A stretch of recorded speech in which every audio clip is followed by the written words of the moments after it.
Hey guys, we are going to work on solving radical equations. This is on pages 154 and 155 in your workbook, and we're just going to go through and do several different types of these just so that you get a feel for what you're supposed to do. So before we do that, I just want to remind you of what we did on page 139, which was solving squared equations. So we would have something like x squared equals 16. All right, so the variable was squared, and what we did was we said, well, the inverse, the thing that undoes squaring, is if we take the square root. And so we went through and we took the square root of both sides, and we got x equals, and then we remembered that anytime we add the square root when it wasn't there to begin with, then we have to put a plus or minus in front of this number part, and so we got that the answer was plus or minus 4. Now it went a little bit beyond that, because then we would do things like 6x squared equals, let's say 216. And so maybe we had something in front of this x squared we had to divide. But ultimately our job was to get this perfect square by itself, or we called it a pure quadratic. We got that by itself and then took the square root of both sides. So when we're doing this worksheet, I want you to keep that in mind, because what we're doing now is very similar. However, now we're starting with the square root here. All right, so instead of this being x squared equals 100, we're saying square root of x equals 10. All right, we're trying ultimately, as always, to get to the point where we have x equals some number. All right, so in this case, we're saying, okay, well, let's think back to what we did here. We had x squared equals 16, and we wanted to undo this squaring so we could get to the point where we were at x equals. All right, so same thing here. Now this x is trapped under a radical symbol, all right, a square root, and so we need to get it out so that we get to the point to x equals something. All right, so if you think back here, we said, well, let's undo squaring with square root, and likewise we can say let's undo the square root by squaring. And so what we're going to do is we're going to take this and we're going to square both sides. All right, now if I square the square root of x, I just get x, because if you recall, we said that this symbol, the squaring, and this square root undo each other. So we've got a square root and a squared together. It just leaves whatever was inside the radical. And on the right side, we get 100. Right? And so that should be our answer. Now, you'll notice that there is, at the top of this page, remember to check for extraneous solutions. The last time we saw that was when it was solving rational equations, things like x plus 6 over x minus 1 equals 18. Any rational expression that we would come across could potentially have extraneous solutions, because we could make the denominator 0, which is a bad thing. In radical equations, the bad thing that we could do is we could end up making what's under the square root turn out to be negative. All right, so that is a second bad thing that happens in math, and that is why we have to check for extraneous solutions. All right, so what that's going to look like in this type of problem is that we are going to do a check. And we just want to make sure that when we plug the 100 into the original equation that we don't get a negative under the radical. So here I'm going to take the square root of, I'm going to replace x with 100, because that's what we think the answer should be. And I'm going to say, is that really equal to 10?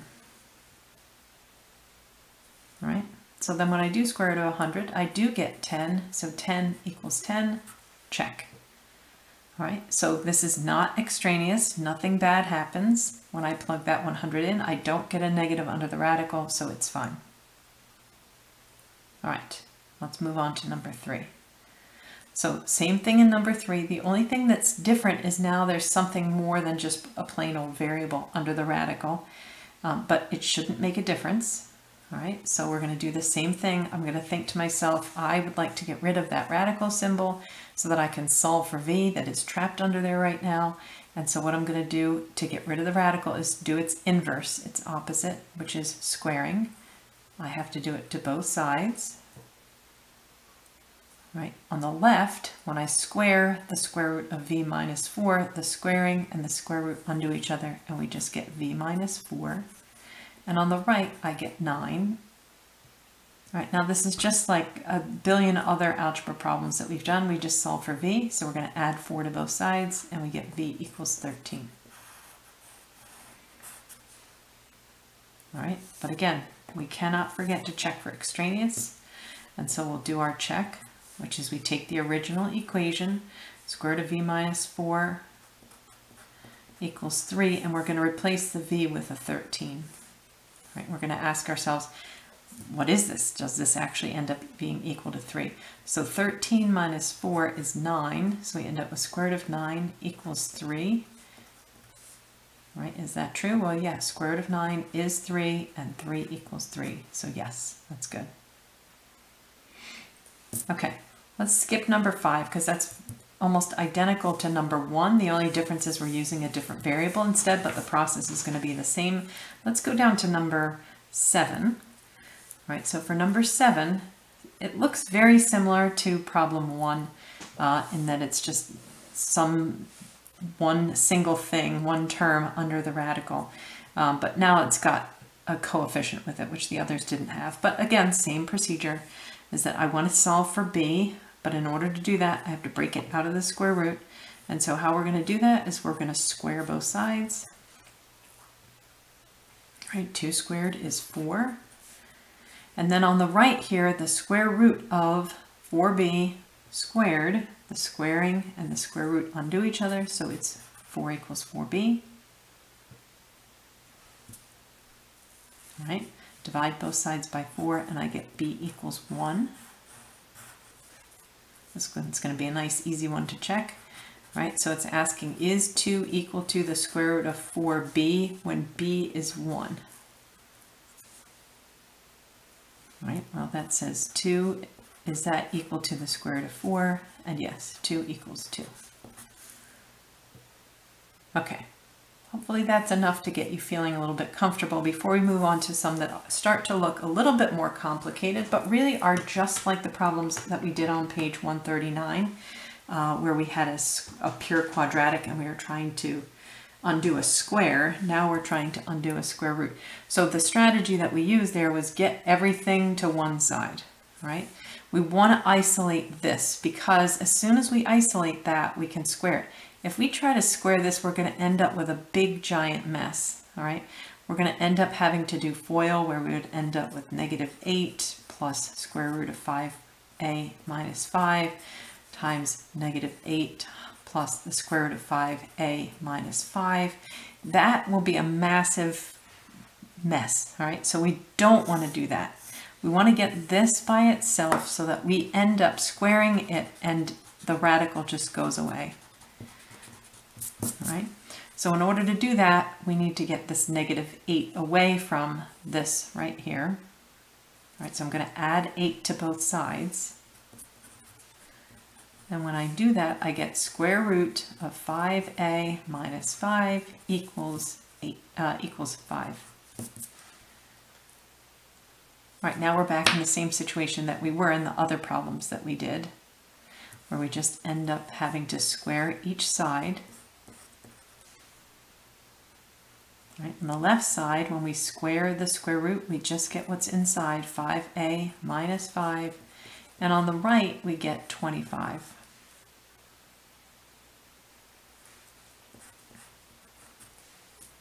All right, so then again, we're back to just plain old algebra problems that we've been doing since last year. We're going to add 5 to both sides and we get 5a equals 30. Then we divide by 5 and we get a equals 6. All right, but we can't not check. All right, we must always check these to see if it's extraneous. So -8 plus the square root of 5 times a. All right, so 5 times a means 5 times 6, because 6 was the answer we got. So 30 minus 5, and is that equal to -3? All right, so we get -8 plus 30 minus 5, that's 25. Is that equal to -3? And then we end up with -8 plus 5, square root of 25 is 5, is that equal to negative 3? I've run out of room, but yes, that is. When we do negative 8 plus 5, we do get negative 3, so it does check. Okay, I'm going to skip over that, the next one, because again, it's very much like problem 3, where we just had two terms under a radical and a number, two terms under the radical and a number. So I feel like you can go back and look at number 3 for that one. But let's flip to page 155 and practice another one like we just did in problem 9. Right, so that would be like this one. So again, we have this problem where we have the radical, but we have something else over on that side with it, and we do not want to square that. So we're going to make sure that we get this away from it and just end up with the radical by itself. Right, so when we do that, I'm going to subtract 10 from both sides. And when I do that, I get 10m minus 1 equals 3. Right, now we square both sides. We get 10m minus 1 equals 9. And I'm going to add 1 to both sides. I get 10m equals 10, and this tells me m equals 1. All right, let's check it. All right, so then we get, again, this is the part where it's kind of a pain in the neck when we have more complicated looking equations like this, because it's a little bit more work to check them. But this says, is it true that 10 plus the square root of 10 times 1, actually I'm just going to write 10 there, minus 1, is that equal to 13?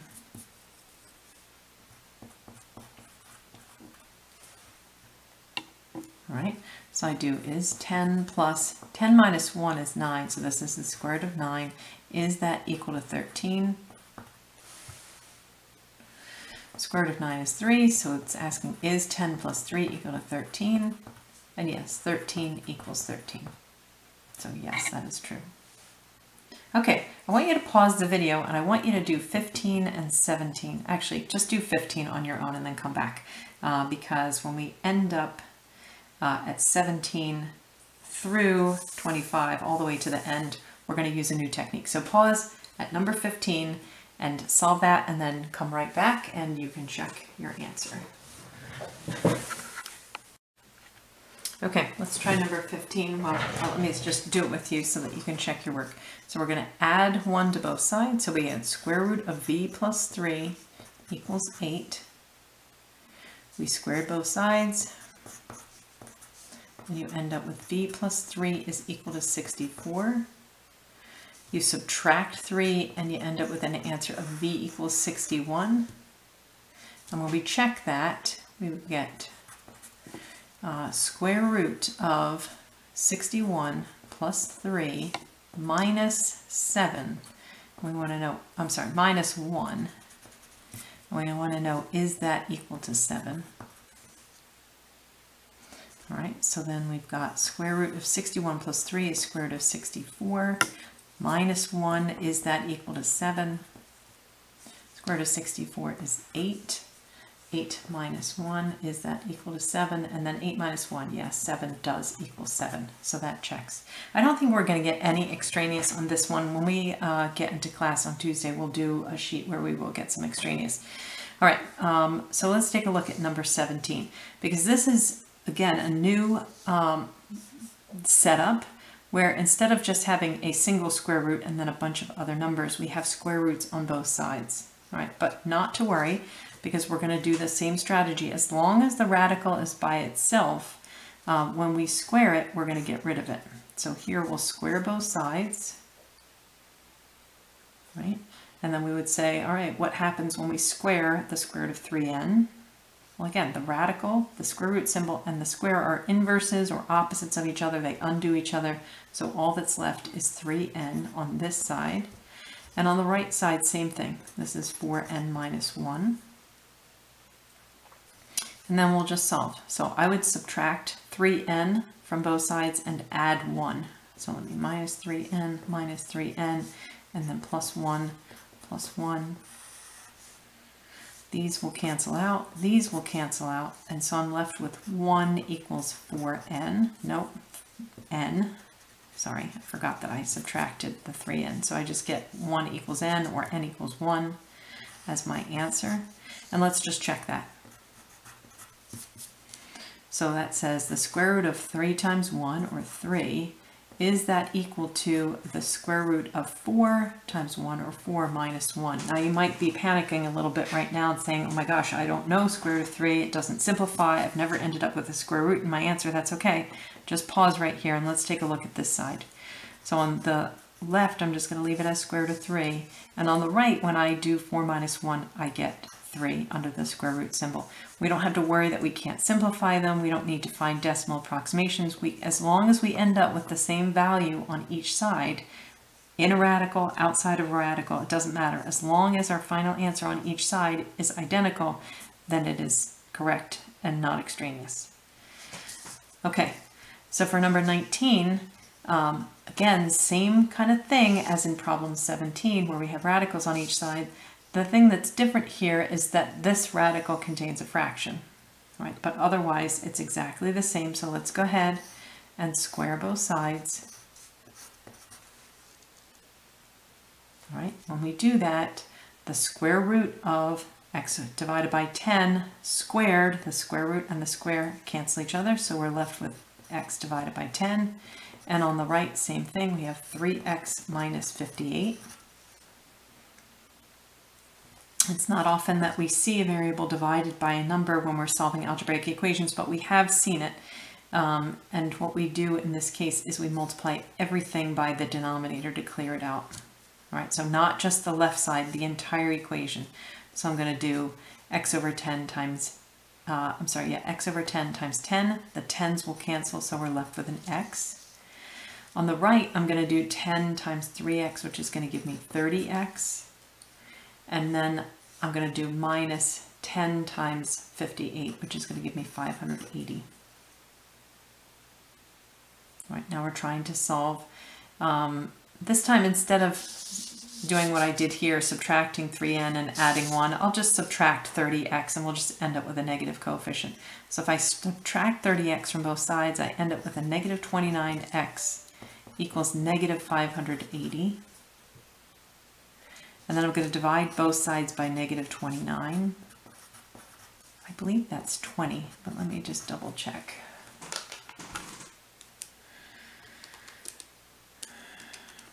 Yep, it's 20. Okay, so our answer is 20. I am just about out of room here, but let's just do a quick check right here. All right, so if I do my check, I do, and replace, instead of x, I'm going to replace that with 20. So 20 over 10. Is that equal to the square root of, I put 20 in for x here, and I get 60 minus 58. All right, as I continue my check, 20 divided by 10 is square root of 2. Again, don't panic. It's all right that that's a square root of 2 as long as this side ends up at square root of 2 also. And when I do 60 minus 58, I get 2, so it is square root of 2.